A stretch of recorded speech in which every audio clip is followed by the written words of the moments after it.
Okay, hi everyone.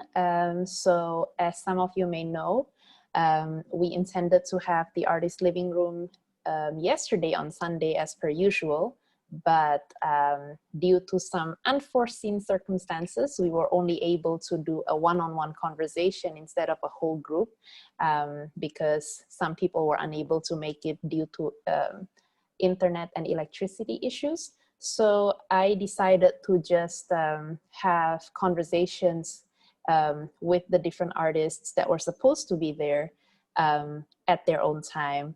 And today we have Gifter from South Africa, whom I've only met through this project. And I've never been to that part of the world before. So it's been really fascinating to have this opportunity to create art together. So Gifter, why don't you introduce yourself and tell the world about who you are, what you do, what you create, and anything else you deem relevant. Thank you so much, Valencia. Hi, everybody. My name is Gifter Ngobeni. I am a theater practitioner.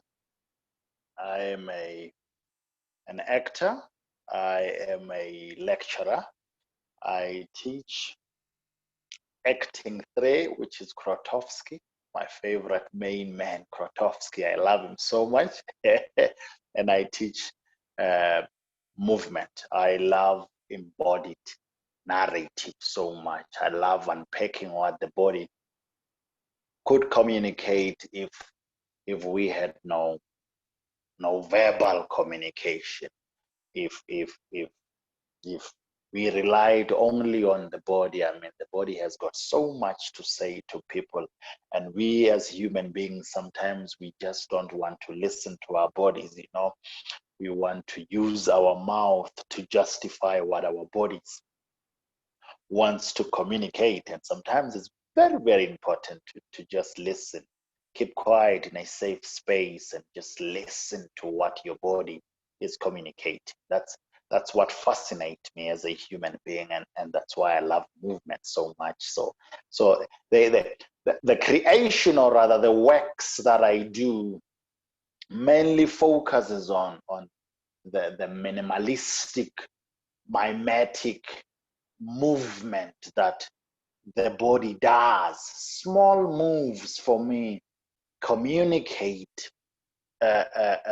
imperative, or rather big ideas, or rather they communicate informative things, you know. So I'm not, when I'm talking movement, I'm not talking splitting. I'm just talking scratching your eye like I'm doing now, and Valencia is busy brushing the hair, you know. It's means of communication, you know. There is the hand trying to justify that I'm listening, I'm with you. There is communication that I'm verbally saying, but the bodies are also saying, yeah, I'm reacting, I understand. So that's me. It's Gifter who prefers the body than the mind, but it's a conversation for another for another time, you know. Yes.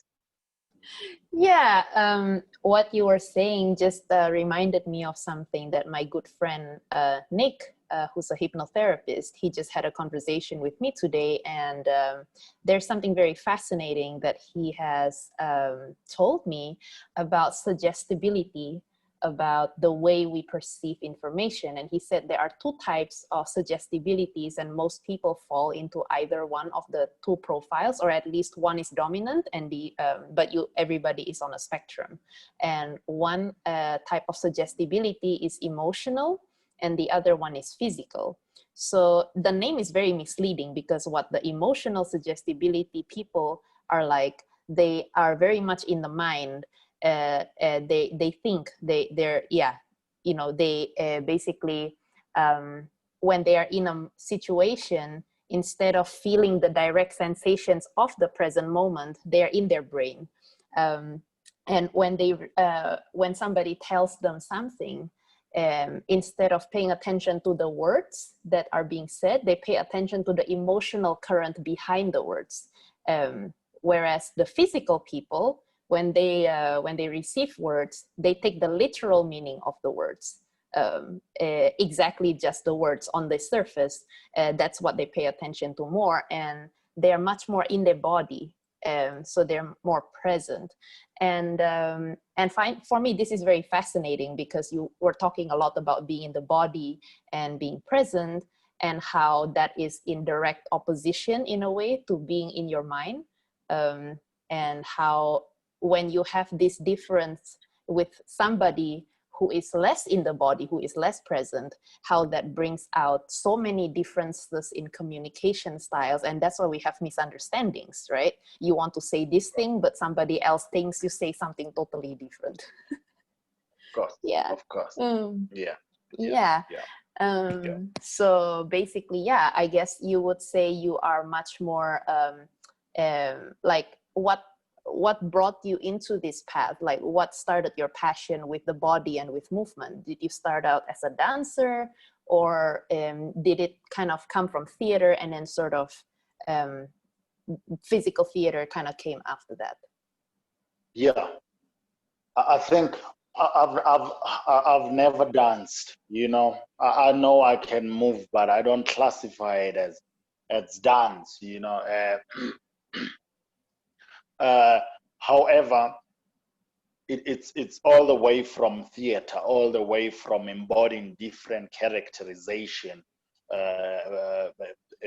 embodying different characterization, distorting the body and having the body to become a normal body, deconstructing the body, being able to sustain a certain character for some time that automatically affects the body and the mind, and somehow you are intact with what you are doing. So I think I got it from there, you know. Just to break it down, there are different actors. Some actors would prefer learning lines before they get the embodiment right, you know. Some other actors would just want to read the script, and just by reading the script, they would automatically try to get the embodiment first before grasping the words, you know. So I'm that actor who wants to explore the embodiment first before getting the gist, or rather the words right. I think the body then helps me or informs how my speech should go. I work the other way around. So I think this whole moving body derived from that, to say that from different characterization, then I was exposed to movement at a varsity level, where words were taken out of my mouth and they were put separate on the corner, and they just said, represent everything using your body and forget about the words. Then I was in shock as to how am I going to be able to do that. But like I'm saying, I trusted in the body. Then slowly but surely I sort of saw that the body can actually communicate louder than any other thing. So, and then I fell in love with movement, which then gave me a path to physical theater. So that's how this whole moving body emerged. And would you then say that a lot of your work now doesn't really use words? Yeah, no. no. They don't rely on words. Let's rather put it in that manner.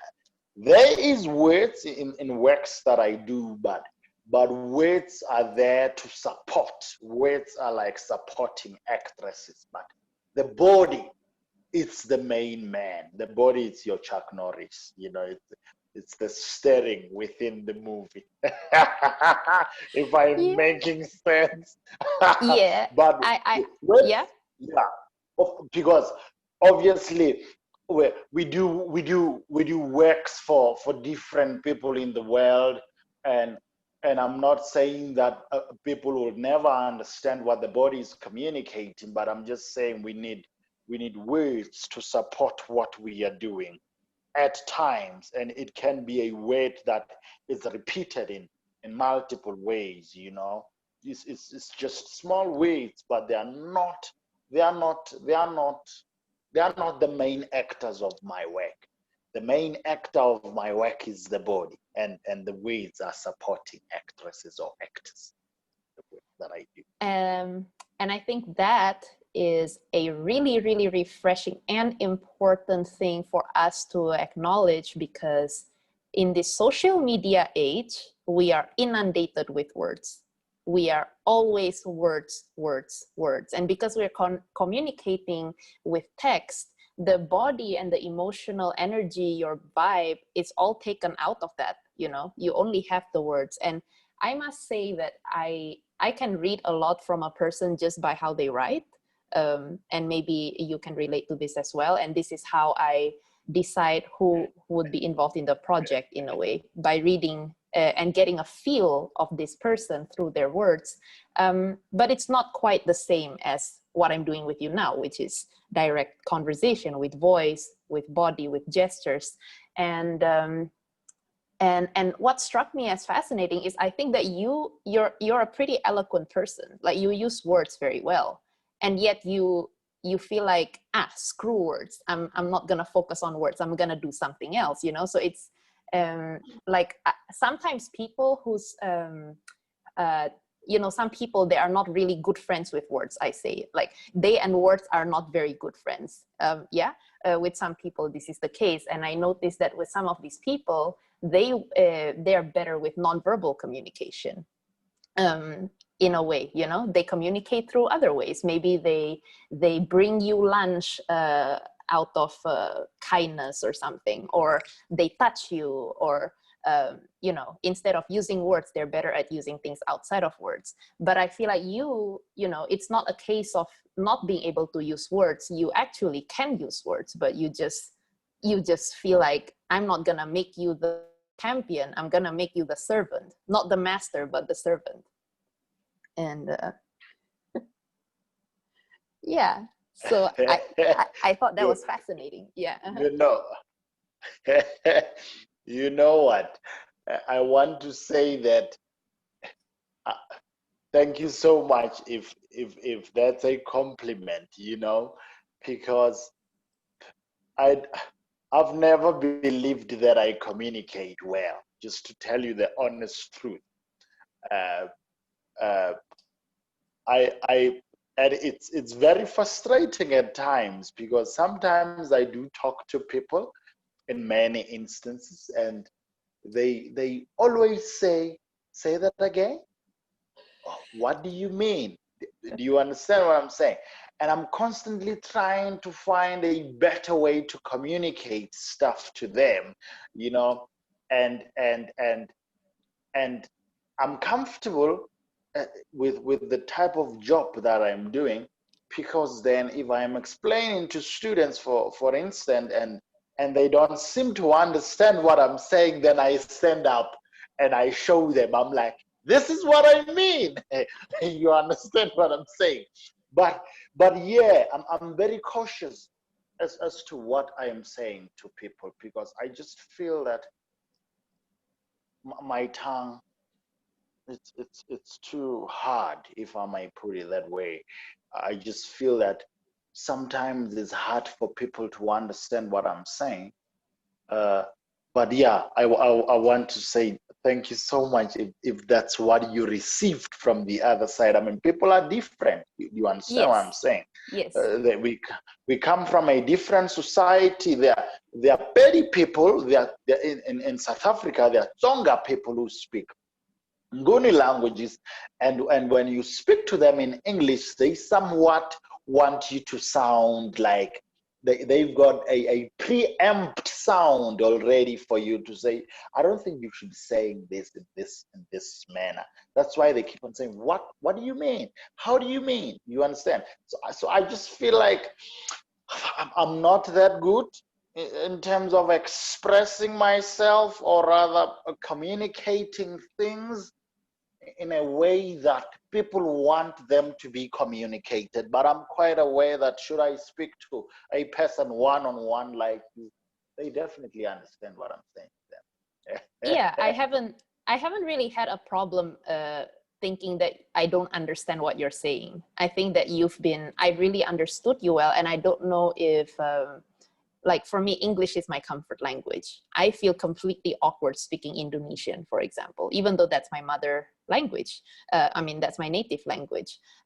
So it can be a matter of the language. I don't know if in Johannesburg, you use normally a different language other than English, or if English is the main language. Which is it?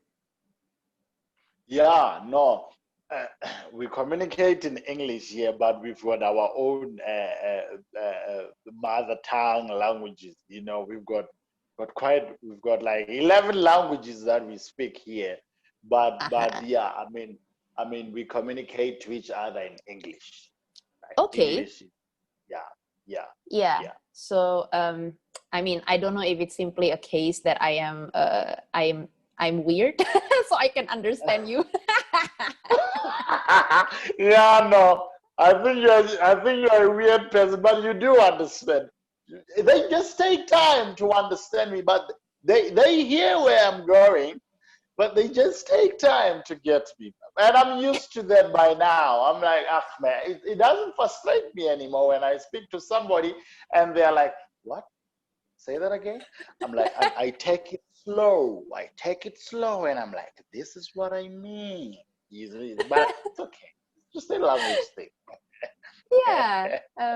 But yeah, that was kind of fascinating because I started to really notice polarities ever since late last year.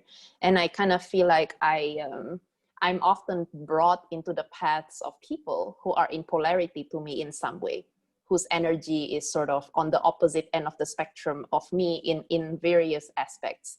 So I've noticed, for example, that I tend to be really present. Like for me, being present is very natural. So somehow I often meet people who have problems being present because they live in the future. And I'm not saying this in a bad way at all. They have gifts that I can't even imagine how they can think that way because their brain works so differently.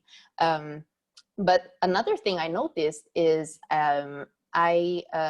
communication is one of the things that I think is one of my gifts. And I tend to, I'm good at making things clear. Like clarity is something that comes naturally to me.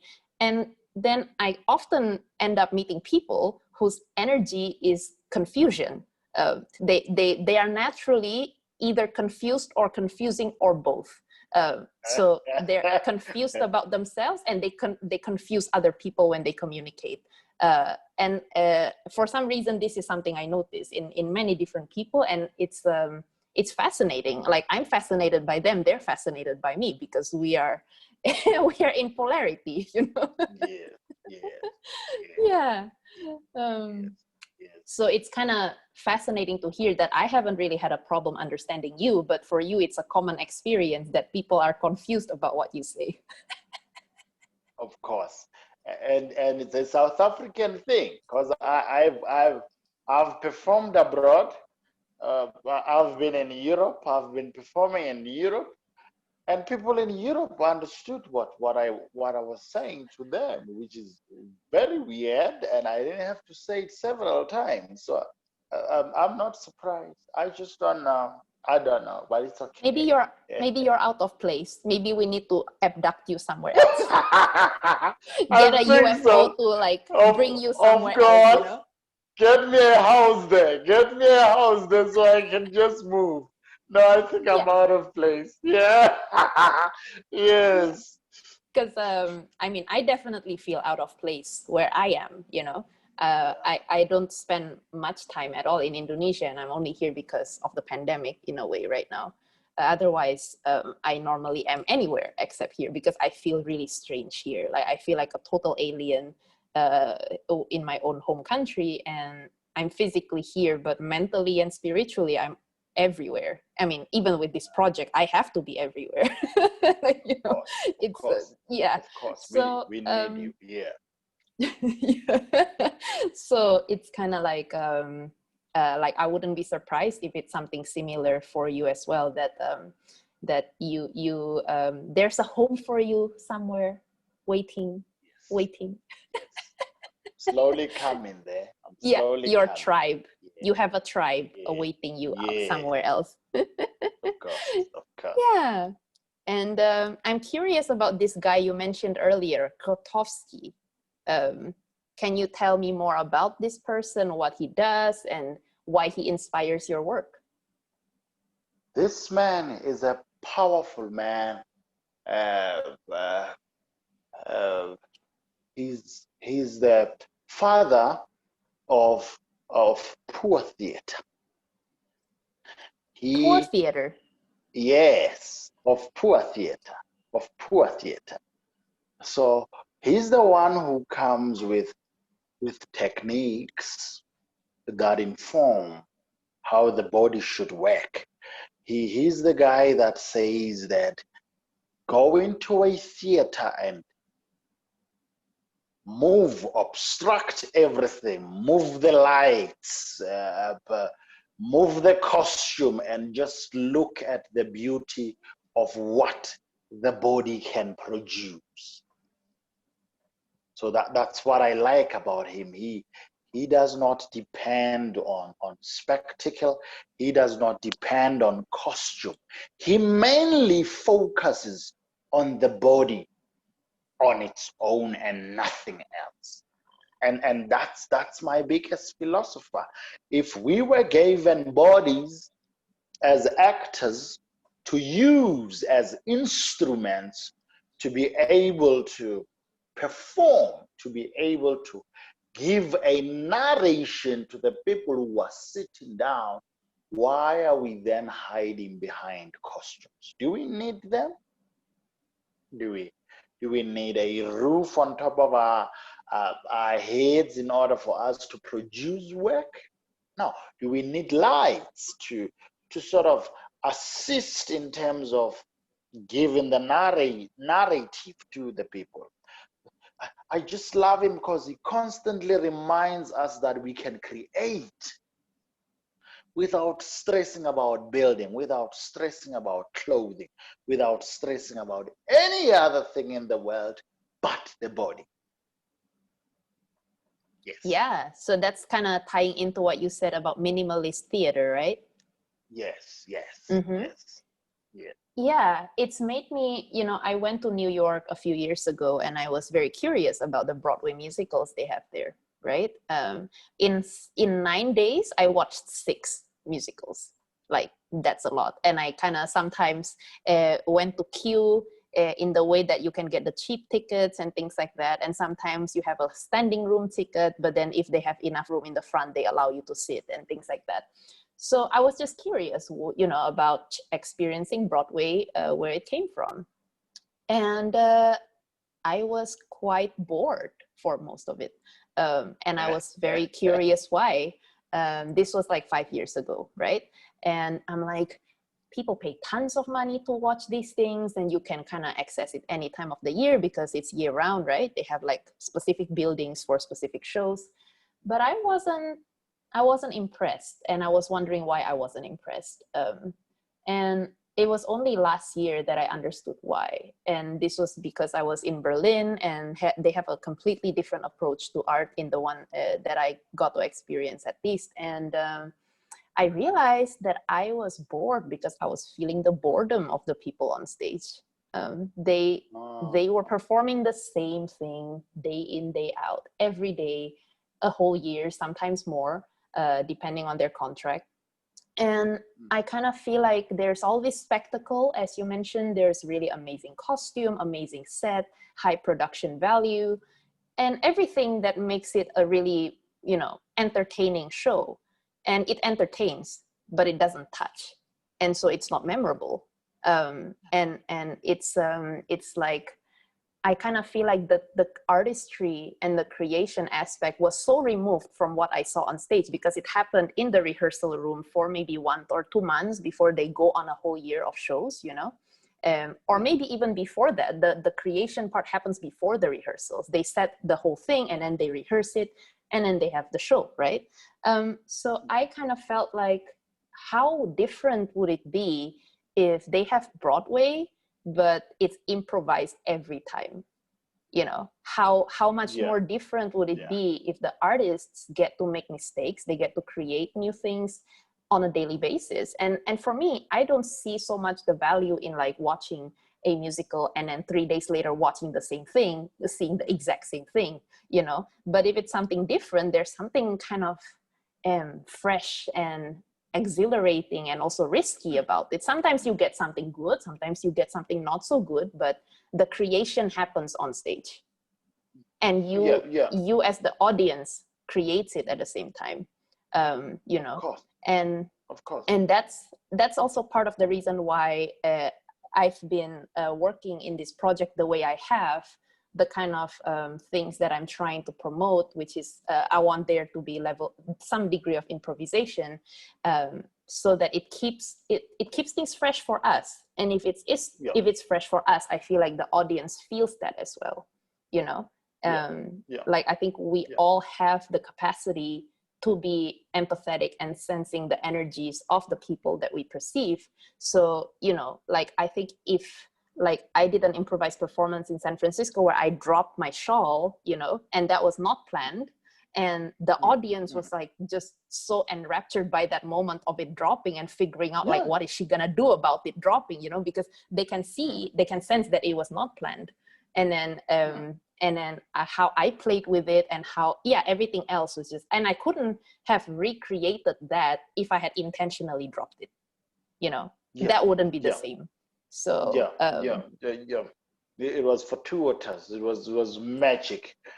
Yes, I think, and I want to say something about what you've just mentioned, and now it's actually it's in my mind. I can see it, you know. You know, Valencia, the process of creating work is very, very important. mm-hmm. If we had all the money in the world, we would buy tickets for the people to come and watch the rehearsal process. And I tell you that, and perhaps we don't tell the actors that there are audience members watching the rehearsal process. I'm telling you that people are going to learn. People are going to enjoy watching the process in which artists put the hard work that they put for before there's a finale, before there's this product that must be sold to the eyes of the people. Because what we are showing people is not what we are going through. And people want to see what we've went through before we get to the finale. I think the reason we touch people in our stories is because from day one of rehearsals, we never drop what we've started engaging with. Whatever that we've started experimenting with, we grow it. And like you are saying, that if a performance is fixed on stage and the director says that if your shawl falls, don't pick it up, that particular production is fixed. It means there is nothing new in it. But if it's a production that allows for the process to be flexible, if I'm making sense, that you've been rehearsing so much that you now know what needs to happen, but you are open on stage for new ideas, for growing the piece. That's where we want to go as artists. We want to trust that the body knows what they have been rehearsing for 3 months, and when they get to stage, they just become free souls and they let everything be. So it's just that we've got nothing, you know, as artists, but we would hire people, we would pay tickets, because people wouldn't want to buy tickets to watch a process. But if they would buy tickets to watching the process and not the finale. I'm telling you, the amount of information or the amount of knowledge they are going to get from the cut, don't do it like that. I think let's suggest. I think start doing it in this manner. I think, what do you think? I think you've just missed the cue. What do you think? I think all that process will make somebody from the outside understand the type of work we put before the finale. And we would be respected so much for that. Yeah, we are so much conditioned to be this results oriented society, right? We want results, we want results, we want results, and even better, profit. Results and profit. Yes, that's the big yes. the big thing that everybody's aiming for, right? Which is how Broadway is also designed that way. So we have the least amount of rehearsal time, so it's the least amount of cost for the maximum amount of profit. The business model, yeah. And this is not a criticism of it, but I just feel like art operates in a very different spectrum, in a very different dimension, I would say. At least art in the way that I think both of us understand it, that both of us define it, which is like you said, it's the process, the act of creation, and how we get from point A to point B, you know, which is why it's fun to see the behind the scenes, you know, how did this movie get made, you know, and then you're like, wow, you know, that's how the actor looks like when he's giving voice to the dragon, or that's how the animator did all these things, you know. So I think all of those things are fascinating, but a lot of times people don't get to check out those things unless they like the product first, you know. That's the tricky part. Yeah, of course, of course. I mean, if we go back to the 19th centuries, where there was a durational arts, you know, and how Marin Abramovich came in and did a durational performance wherein there is no time at which the piece will end.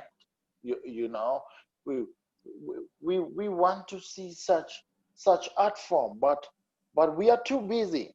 I guess we are too busy to put our bums on the seat for an hour and more. You know, we are too busy. Our hands are fiddling with our pockets for reaching our phones. You know, we are too busy to just sit still and observe the work and not say when is it going to end. But what can we say? That's what the world has got for us now. But we're too distracted, right? And I think what I've always found like such a beautiful paradox is, in our quest to defeat time, we have lost so much time. Yes. You know, we are like doing all this work in science to make everything faster. You know, you can cross the ocean now in a few hours instead of a few months. You can I can connect with you instantly instead of writing a letter that takes months to reach you and then you write me back with months, you know. So we've saved time, but also we've lost time, because now we have so little capacity for just, like, as you mentioned, just quiet reflection, undistracted presence. This is so antithetical to our current culture in a way. Like, it's just unthinkable, even for myself. You know, I also get super busy and distracted with things all the time. And sometimes I feel guilty if I'm unproductive, you know, like we've been conditioned to think you must be productive. So those are all the process is died. The process has collapsed. It's no more about learning in a university. It's about getting the certificate. But after you get the certificate, then reflect. Where is the process? Where is the work? Because the process is the work that you put in order to get a certificate. But if you neglect the process just for getting a certificate, then the hunger is no more, because You didn't struggle through getting from page 1 to page 148. So that process is no more. Yeah, unfortunately. I remember I quit university a year before the degree, because I felt like I wouldn't be learning anything new if I had stayed, and I had no interest in being part of the industry that I'm studying in. I studied fashion design, but in the process of learning that, I found myself completely unimpressed with the fashion industry, and I'm like, I have no desire to be a part of this industry. So what's the point of getting a degree if I'm not gonna work for this industry, you know? And I'll be wasting money, time, just for the sake of a piece of paper.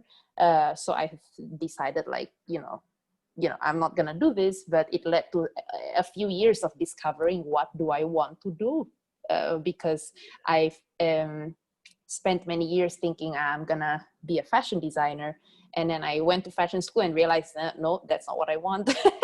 And then and that led to confusion. And even now, I don't know if I can define what I want to be, but I've simply learned to do what excites me right now and let it guide me to the next excitement and the next excitement. And maybe I'll find myself suddenly like, this is what I wanted to do all along, but I couldn't have known 10 years ago, because I feel like I can't I can't pin down a single word or a profession that I want to be. Like, I like to dance, I like to draw, I like to manage things, and but there is no one thing that I can imagine doing my entire life. And I think that in itself has been a mental construct that I have, that I need to be one thing. I don't have to be, so I've been just like letting the present moment guide me. Like, I want to do this right now. Maybe I don't want to do this 2 months later, but that's fine. Trust the process. That's Yes. I'm saying. Have trust in that process. You will be fine. That's all that's keeping you moving. You trust the process. That's all. Mm-hmm. Yeah. And speaking of that, one of the big reasons why I wanted to have this conversation with you today is to hear your thoughts on the theme of our project, which is embracing the shadow. I remember feeling very connected with the way you responded in the application form. And I'm like, okay, yeah, I think I can definitely imagine working with this person. I think he resonates with the theme. And but I wanted to hear from you, and for everyone else to also be able to hear why, what drew you to this project, what are your thoughts on the theme, and anything else that you would like to add on that. Yeah, I don't know. I'm going to try and be a little bit slow. You see, I'm very passionate about embracing shadows, because when I saw the call, I was like, I was amused by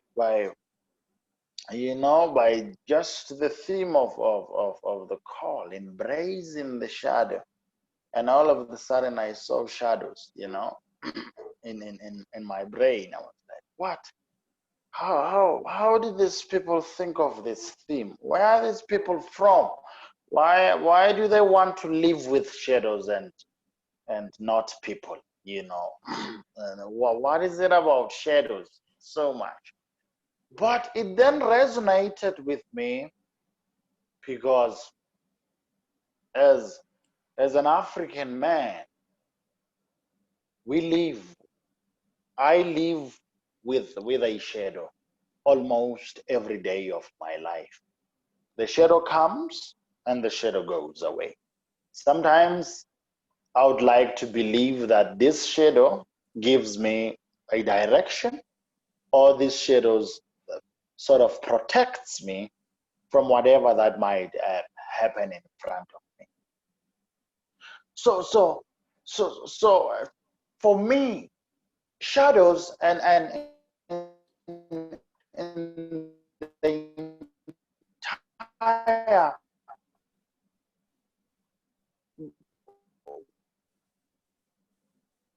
world or or hear and say, it's Tunzi.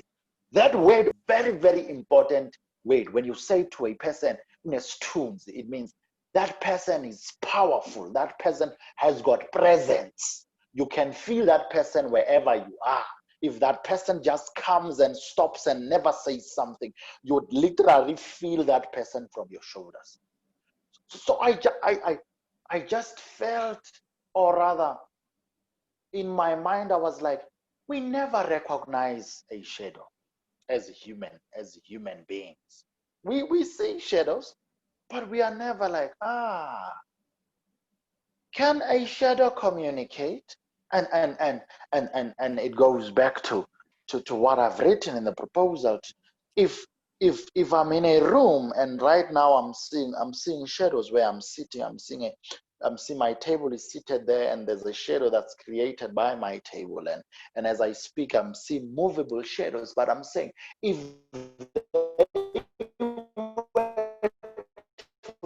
respond, if they were to speak back, would it be a shock for me to think that shadows speak? Do they speak? Do you understand? Do they speak and do I listen, or the other way around? Or do I just neglect them because I just think they are a representation of me, or they are there because of me? Do you understand what I'm saying? So for me, when you spoke about embracing the shadow, to me it was a question of, do I ever embrace the shadow? Because the shadow might be protecting me. The shadow might be leading me to a better, brighter future. But what if the shadow was my that sort of comes in to come and check on me, and I'm not aware, because the deceased die and we drop them in the graveyard, but for some weird reason they say they will wake up. But I've just imagined that if my father died and if he wanted to visit me, how would he visit me? Because people think that they can only come at night when you are sleeping and you dream of them, and you're like, yo, there's my father, I saw my father. But what if they want to visit daylight? And what if they use the shadow to visit? You sit in a room alone. Perhaps you've got a big house somewhere and you live in that room alone. But if you are in that room and that room becomes warm because of these shadows, I can imagine there is some sort of spirit that is sort of united to you, that is sort of with you. If you live in a big yard and you live there alone, but you feel like you are protected, you feel like there is nothing that's going to happen to you, I feel that there is something that is with you, that you are not embracing, that you are not recognizing, but it comes and it goes, and it never has the time. I mean, you never predict when will the shadow come, because it comes. Sometimes we look at where the sun is, that gives shadow to whatever, but scientists help us. When is the right time for the shadow to come, and when is the right time for the shadow to leave? That's what's intriguing about this entire project. To say, yeah, if I continue speaking, I will never finish. But yeah, I think I'm making sense. Yeah, I guess one of the questions that came to mind is whether all the reflections that you just shared, were they questions that you've always had before, or were they things that suddenly became inspired the moment you saw the phrase embracing the shadow? No, they were never there.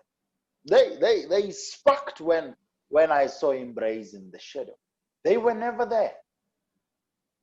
I never thought I should embrace a shadow, you know,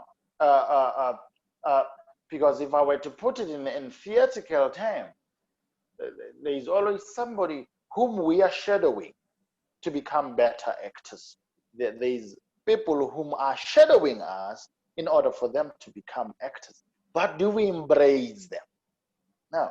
We just watch them on television and say, fuck, I like this guy, you know.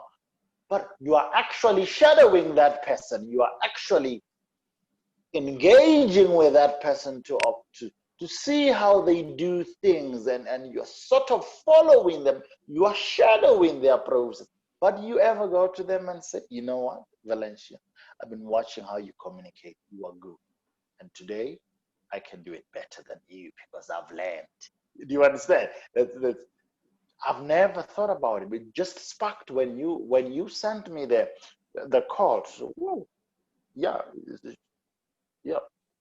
And you brought out so many different interpretations of the shadow in that little, I wouldn't call it a monologue, I would call it an expression. But like a little speech. Yeah, like there were things that you said about the shadow that made me think of how I experience intuition as something that guides you and you can't predict when it comes, you know. And then you also brought the literal visual interpretation of the shadow as being something cast by the light, by the sun. And even in that literal sense, we rarely pay attention to that, you know. We just kind of see it on the ground, but it's like, you know, like we don't really pay attention. Even though I had a picture taken last year, maybe I can show it later. It's from my Instagram, so I have to kind of dig through it. But I was playing with my shadow. Actually, this is sometime last year. I noticed that I noticed that the shadow was really tall, you know, and so I looked like a monster. I had really long legs, you know, and then I was like, oh, this is fun. So I started making shapes, you know, with the shadow. And but this was the first time I've ever done that. And it's fascinating for me that happened last year, and now I'm actually doing a whole project based on the shadow. You know, and then you brought up the interpretation of shadowing someone, like being like an understudy of someone, you know. And that's an interpretation that I never really considered, and it just made me think about how rich that one word is. It's so there's so many different ways that you can sort of think of it, right?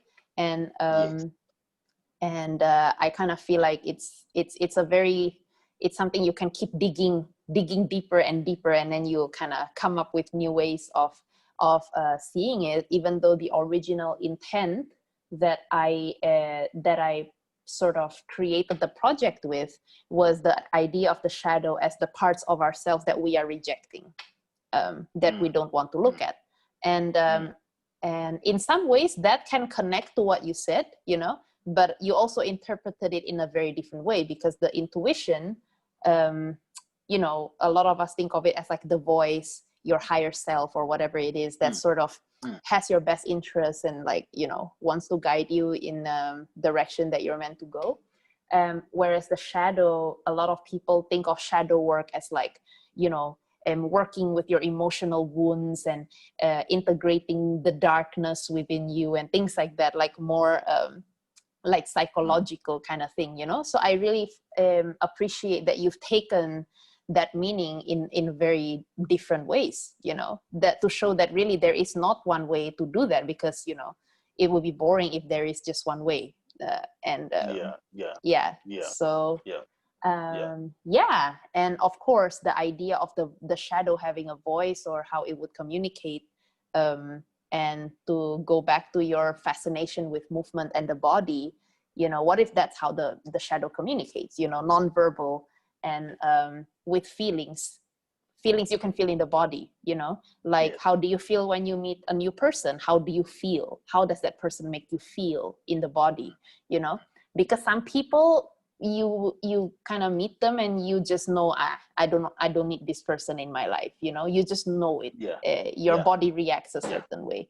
But we have been so conditioned to think all the time that we forget to to appreciate the knowledge and wisdom of the body, right? Because Yes, it can tell you so much, but you think the brain is the master.